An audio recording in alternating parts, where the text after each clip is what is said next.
বলে আমি আর পড়াশোনাই করবো না। আর এই যে কিছু কিছু দেখলাম মন্দির দেখলাম না, সেগুলো পুরাতন পিকচার কিছু এই দেখ না উপরে ভাস্কর্য তুলে ধরেছে, এই মানে দেখ মানুষকে বোঝানোর জন্য অনেকটা থিওরি প্র্যাকটিক্যাল যা করেছে না। দেখ এগুলো আগেরই। এটা হচ্ছে হস্তক্ষর বা হ্যান্ড রাইটিং, সেই হ্যান্ড রাইটিংটা এখনো ছিল কিন্তু এখন ধ্বংসপদ অবস্থায় আছে, মানে হৃদয়ে বাড়িতে ছিল যা।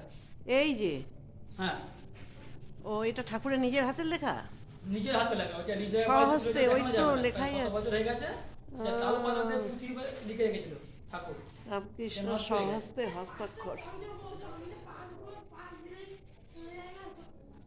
এখন একদম আবছা হয়ে গেছে। মানিক রাজা রামবাবু দুর্গা মন্দির ঠাকুর সবাইকে প্রদান করেছিল।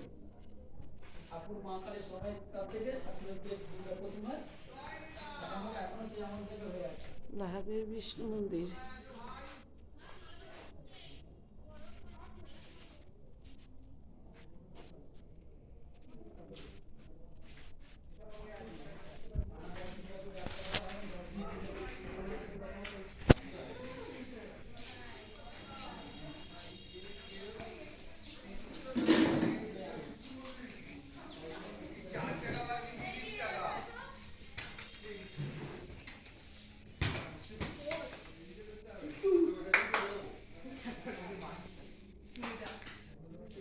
ঠাকুরের পাঠশালা।